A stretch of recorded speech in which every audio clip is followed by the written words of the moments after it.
Alright, this will be the last day that you can get your Sieg or Meta EIRA. I'm on my guildmate Disobey's account. He is unfortunately taking another break, so he has given me his account to pilot it. I have tested R6 Sieg and R6 Meta EIRA extensively in both PvE and PvP, and in this video I'm going to tell you whether they're worth it or not, which resonance is the most impactful ones, and whether you should wail hard on either of these guys, right? Because realistically, this is the last or the final chance that you're gonna get them. Otherwise, you'd have to wait for at least 3 more months to get your Sieg. Because the way that they're gonna schedule this Nocturne event is you can choose what Umbra Esper you want to get in the Esper pool. So, and it's gonna be coming back every 3 months, right? And when it comes to Meta EIRA, she's not guaranteed to be in the next shop. So even after like 3 months, you might not even get your Meta EIRA, right? So yeah. Alright, the first unit I'm going to go over is going to be Meta EIRA. And the first uses for her R6 or her R4, mostly her R4, is going to be in False Auto Fantasy. Now, this team that I'm going to showcase to you does require you to have an R6 Unas. If you don't have an R6 Unas, there is also another team that you can run without an R6 Unas. But unfortunately, if you don't have like an R4 Meta EIRA, it's not worth it to run Meta EIRA in Forbiter. But you can run her for Countersonica. It takes a little bit of RNG, but this team can go up to 400 million. It also requires you to have an R4 Meta Liling. Again, this team, yeah, 410 million. Again, this first team I'm going to show you is a completely whaled out team. You do need an R4 Meta EIRA, you do need an R6 Unas, and you also need an R4 Meta Liling. If you're missing even one of those resonance that I mentioned, this team is not going to work. And if you want to run a tech lead, you do need to have an R6 Meta EIRA for this to work. So yeah, 410 million, and without an R4 Meta EIRA, you'll see in the leaderboard like not a lot of people are running her, right? This one is R4. Again, if you don't have an R6 Unas, the team is going to look like this, but you do need to have an R4 Meta Liling, because if your Liling is not R4, he's not going to be linked. He is going to be linked with Meta EIRA, but your Meta EIRA is not going to be spamming her S3. So when that happens, when Meta EIRA crafts her S3 from the assist, she will also call everyone for assist. So this team 1 of Meta Liling is just an assist galore. You'll have Shenpin and also Yuran for the assist as well, right? And I think this team can go upwards of 90 million or even 100 million if you do have Meta Liling at level 70. But again, if you don't have an R4 Meta Liling or an R6 Unas, even an R4 Meta EIRA does not have that much uses, let alone R2 and R0, right? So R2, R4 and below Meta EIRA is almost unusable. She is usable, but there's not that many teams that work well with her. If you don't have an R6 Unas and also an R4 Meta Liling. Now when it comes to the other 2 bosses, for Sonica, you can use an R0 Meta EIRA. This team does not require you to have an R6 Unas. He can be any resonance. Meta EIRA can be R0, TA needs to be R2, and then Shenpin needs to be R2. If you don't have a Shenpin, you can run an Alice. Now for this team, R2 Meta EIRA does absolutely nothing. So her R0 and R2 is no different, but her R4 is a game changer. When it comes to this team, you do need to rely on a lot of AP control. So this is the reason why I use TA over Valeria, is because if you don't have an R4 Meta EIRA, your Valeria alone is not enough for the AP control. And the boss will sometimes move once or twice, which is not good, because she is only 85% chance of inflicting AP, whereas TA is 100% chance. So basically in Countersonica, you can use her at R0, and she is the best in slot for Team 1. But if you have her at R4 or R6, the team upgrades even more. The score that you get if your Meta EIRA is R4 or non-R4 is about 40 to 50 million difference, by the way. And that's only for one team, right? The R4, if you guys don't know, it is a new effect to the Secondo buff, which gives your allies, whenever they cast their basic ability, a 50% chance to cast it 1 extra time. This is absolutely busted. Not only does it trigger upon active turns, but it triggers upon assist as well. So if you assist with your S1, you can proc another 50% to cast it 1 extra time. And then her R6 is at the start of combat grants all allies Besingerman's Watch for 2 turns. This is not that impactful, but it is helpful for Forbiter and also Countersonica, because if your Unas is not ramped up, you sometimes will not have enough turns to AP control the boss. So her R6 does help a little bit to make the runs more consistent, but it doesn't increase the score, right? And then for Dark Starlord, she is also being used in the second team. But this time around, you can't use her at R0 because if she is R0, she doesn't really add that much to the team. You need her to be at R4. Again, R2 does not add anything to the team, especially for PvE, because the effects of the R2 is just that instead of making it ally unit cast basic ability, it changes it to when any unit casts basic ability. And in PvE, the bosses don't really cast basic ability. This effect is mostly for PvP.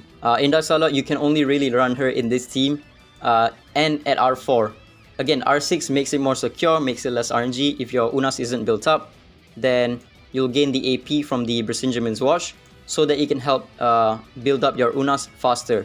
And also, this team does not require you to have an R6 Unas, but again, it does require you to have an R4 or above Meta EIRA.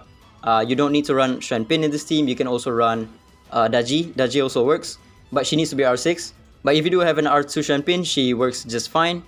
And then Lapis also, because she is the best friend for Unas, right? Whenever Unas casts his basic ability, Lapis will instantly go to 100% because of her passive right here. And in Ritual Miracle, she has no use currently because the gimmick with Meta EIRA is that you need to stack up the cadence buff 20 times, right? If you don't have the cadence buff, you're not going to assist with your... whenever you cast the S3, you're not going to assist with your allies. But she is a game changer for Desolate Lands and for 2 of the bosses. 7 billion Shadowfire. You don't need her to be at R6, but unfortunately, the difference between R0 and R4 Meta EIRA in Shadowfire is absolutely ridiculous. You would get about, maybe if you are really lucky, you'd run this exact same team with the exact same resonance, but your Meta EIRA is not R4. If you're really lucky, 2 billion average. But as soon as you get R4 Meta EIRA, you get a 4 billion average. It almost doubles your score, your average score. So yeah, it is very unfortunate. So yeah, when it comes to this team, Unas does not need to be R6, but R6 does help a lot. It adds like about, I don't know, 200, maybe even 500 million. But if you don't have an R6 Unas, you would still get like above 3 billion score. And then Meta EIRA, the difference between an R0 and R4, like I said, is going to be about like half of your score. So if you're scoring 1 billion, and if you have an R4 Meta EIRA, you would score 2 billion, right? It's very unfortunate. Her R6 does not matter in this case because you have a lot of turns to ramp up your team. And then Alice is just here to assist and make Unas cast his S1 even more. Shenpin, the same thing, but you also need to have R2 Shenpin. If you don't have R2 Shenpin, you can swap her out for Zihi. And then for this one, you do need an R6 Valeria for this to work. If you don't have Valeria at R6, it's better to run Mingxiu or Sloan, whichever you have built, right?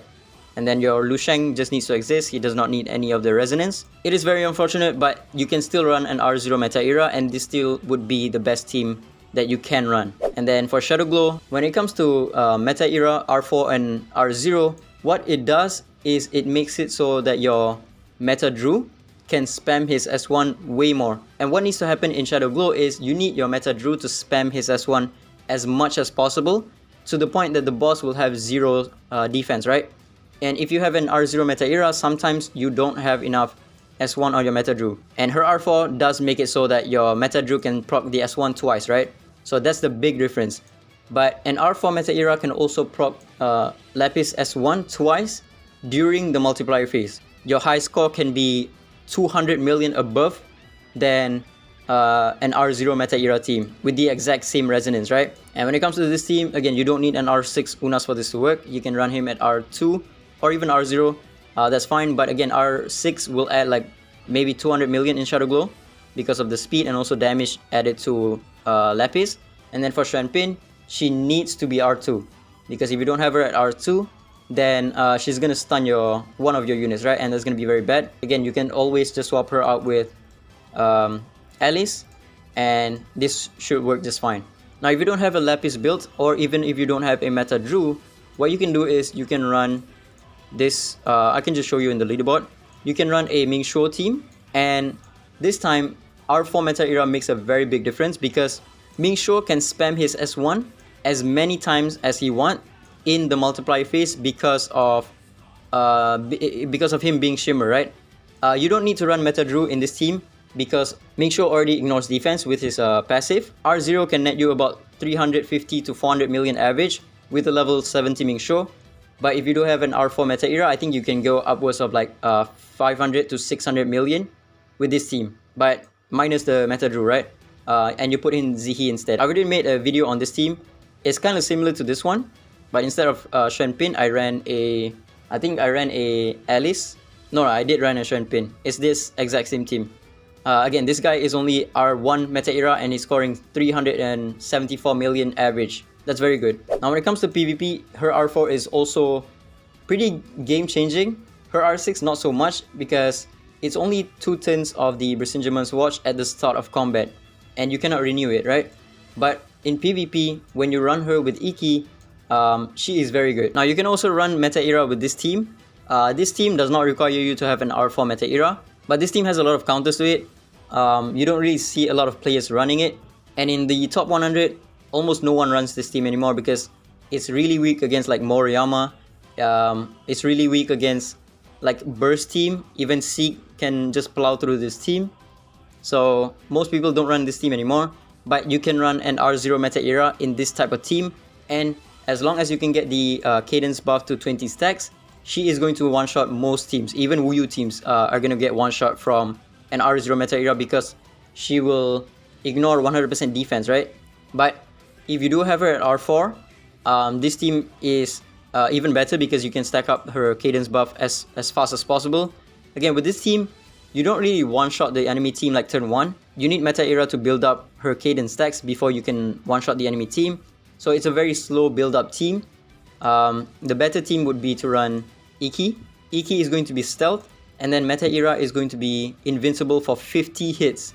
So if the enemy does not have any strong AoE that can kill off your Iki, then they're going to direct all of their damage or their single target attacks to Meta ERA and she's not going to take any damage, right? All the while your Iki is going to chip at their HP little by little. However, if you do want to run this duo in PvP, you need to at least have like D6 Iki and R1. If you don't have his R1, he's going to get one shot from an AoE attack and he's not going to revive. Iki does not need to be R6, Meta ERA does not need to be R6, she can be R0. R2 also helps because you can stack up the cadence buff a lot faster, because most of the time Iki is not going to be doing enough damage to kill off like Wuyu teams. You need to stack up Meta ERA's cadence buff to 20 to one-shot Wuyu teams, right? Now the R6 is very big if you're not moving first though, because this buff makes it so that you can't be debuffed. So if you're fighting off against like Chu Yao, Lu Shang that can silence you, you're gonna be immune to that. But yeah, aside from that, her R6 is very useful for going second. But for going first, it's not that big of a deal. You're just gonna exhaust the buff really quickly. But yeah, that's about it for Meta ERA and PvP. Again, you can use her at R0 alongside Iki, but R2 does help. R4 helps even more. It makes the team kind of OP, and then R6 makes it so that you are protected when you are going second. So yeah, when it comes to Meta ERA, I would say that her R0 is a must. If you couldn't get her R0 copy for free without buying this Petal Coin supply pack, then you should, because her R0 is still very useful in PvE and PvP. However, if you did get your R0 Meta ERA without spending on this Petal Coin supply pack, then I would say you can just completely skip this one. You don't have to try your luck and try to get her R1 because it doesn't really change anything for the unit. In PvE, she's mostly a support, so her resonance does not matter, or her stats does not matter that much. And in PvP, as long as you have the Divinate, she should be able to like one-shot enough teams, even at R0. But if you are maybe at 4 out of 8 keepsakes, and you still have the Nexus Crystals packs, then it is worth it to go for her R1. And then you stop right there, because you want to work towards your R4 Meta ERA in the future, right? Whenever she comes back, we don't know yet. It might be 6 months from now, it might even be a year from now. Now when it comes to her R4 is going to be absolutely crucial moving forward in False Auto Fantasy teams, and also it's going to be pretty much permanent in Shadowfire and Shadowglow. You cannot replace her for anything else because of the R4 effect. So if you want to like not miss out on PvE contents, then you have to get her R4. If you don't care about PvE that much, you can just completely skip her R4 and just let her be R0 or whatever resonance that you have her right now. Now, moving on to Sieg. He has very limited uses in False Auto Fantasy teams. You can only run him if you have a specific unit at a specific resonance. For Vobiter, there's no team that you can run him in. And for Counter Sonica, it is very unfortunate. You can only run him in Team 1 of Counter Sonica if you have an R6 Unas, no less than R6 Unas, and no less than R4 Meta EIRA. So R6 Unas, R6 or R4 Meta EIRA, and R6 Valeria. He can be R0, R2, R4, R6. It does not matter. But R4 makes it so that you can stack up his debuff faster. Without R4 Meta EIRA, this will not work. You need all of the resonance to AP control Sonica with Valeria. If you don't have even one of this resonance that I mentioned, it's not going to work. And also when it comes to Dark Starlord, it is also the same. And in Team 1 of Dark Starlord, you need to have an R6 Morayama. Without an R6 Morayama, he's just not that good. Because the thing with Sieg is, if you cannot perma cycle with your team, his debuff is going to go away super quickly. So the reason why he's usable in Team 1 of Dark Starlord with an R6 Morayama is because this team can perma cycle with Morayama, right? Without R6 Morayama, unfortunately, Sieg is going to be useless at all resonance. Even his R2, R4, R6 is not going to help you at all in Dark Starlord. In Desolate Lens, I did mention that you can use him in most teams, especially for like Shadow Stream, but he is not part of the fastest team, even at R4.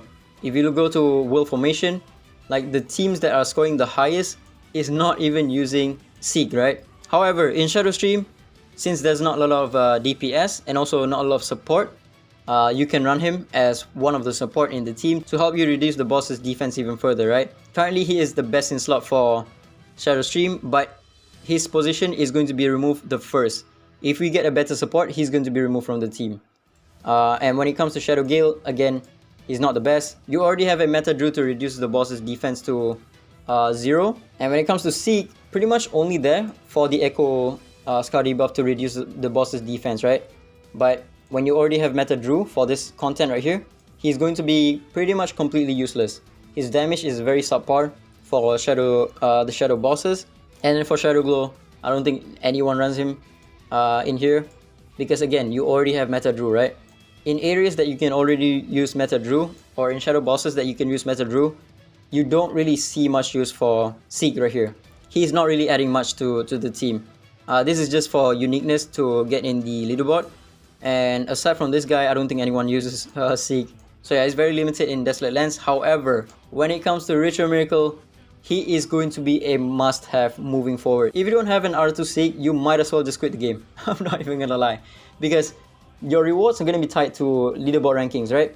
If you cannot compete in Ritual Miracle, you're gonna be falling behind way too much.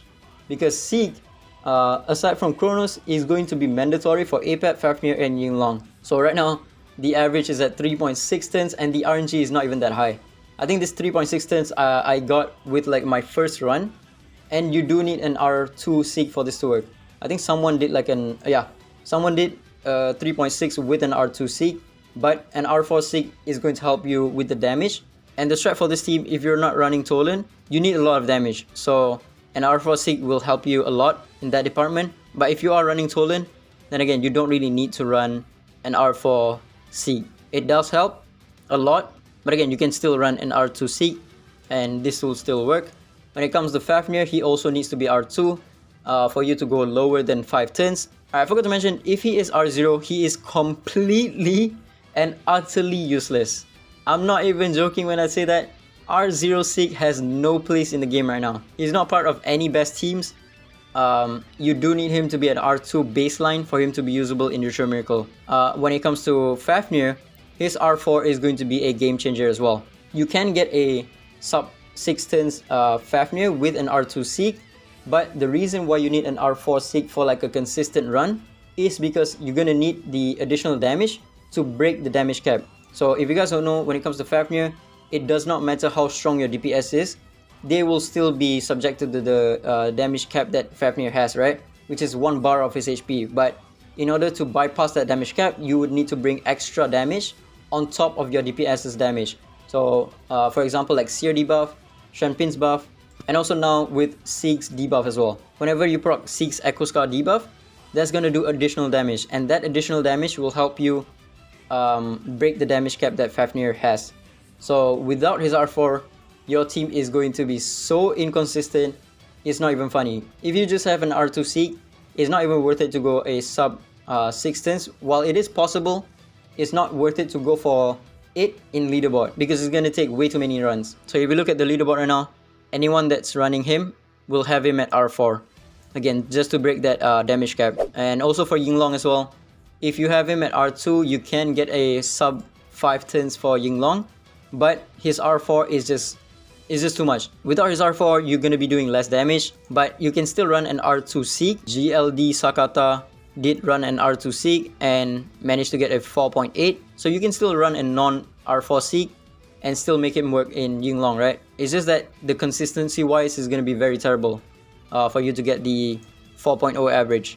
So yeah, very unfortunate. In Ritual Miracle, he is mandatory at this point.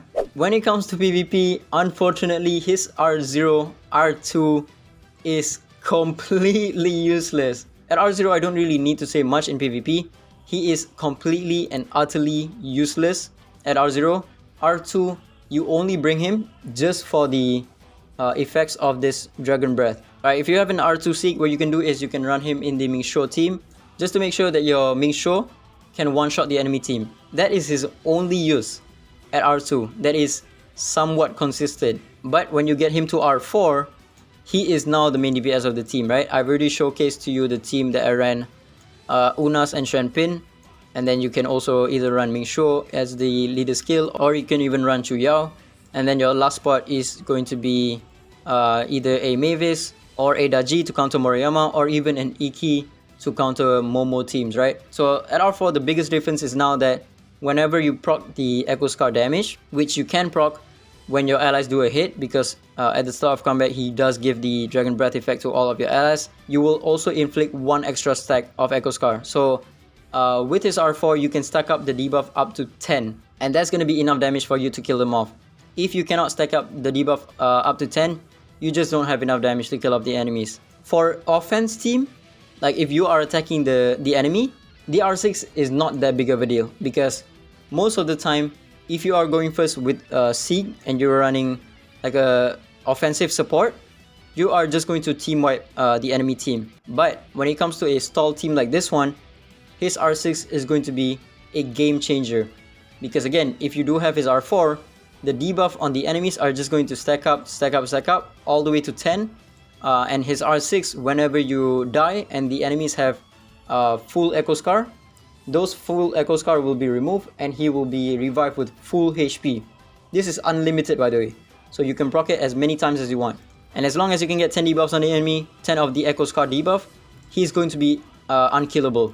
So that's the big difference from his R4 to his R6, right? So for the final verdict for Sieg, his R0, even though it's useless, almost useless for all content in the game, it is still going to be a must get, because solely for the reason that they give you 60 free summons, right? When you use the free 60 free summons, you also get 5, 10, 15 from the milestone.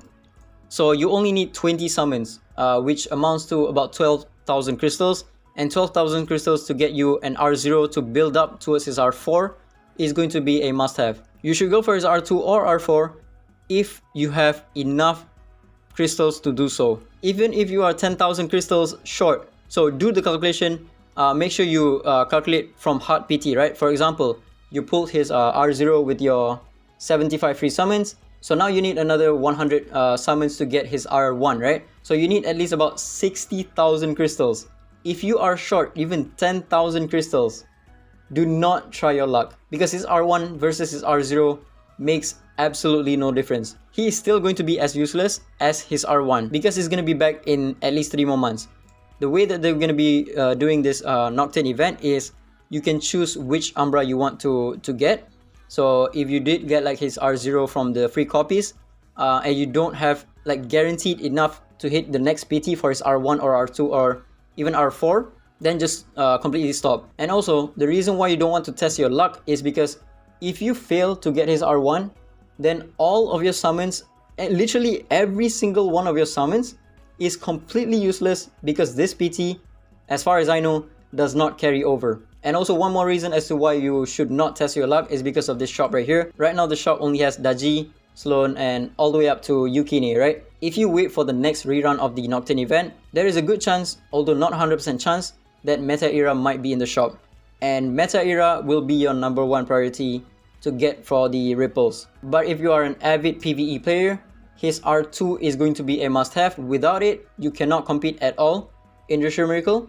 And his R4 is also going to be massive for PvE and in PvP. So if you are a PvP player, his R4 is also going to be a must-have. You can go for his R6 if you are a mega whale, but in my opinion, his R6 is not that big of a difference. You can use him in PvP at R4, almost just as good as R6, as long as you can move first, right? So in go first teams, his R6 is not going to matter that much. If you are a new player, this banner is absolutely garbage, by the way.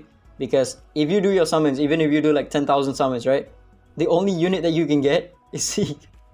So if you just started the game and you did all of your summons in this banner and you pull your R0 Sieg, he's gonna be useless everywhere. If you're a new player, just stick to gold records for the time being. I think I'm gonna make a separate video on that, how long you should stick to gold records before you move on to Nocturne event. Because again, this banner is so garbage, man. Hopefully in the future they do add like unfeatured espers while maintaining the 1% on Sieg. That would be way better for newbies, because when they do summon, not only are they getting the featured esper, they can also get a chance to get other good units as well, right? So yeah, new players just completely skip this banner. Use your free summons and then get your R0 of him and then just completely dip. And yeah, that's about it. Ciao.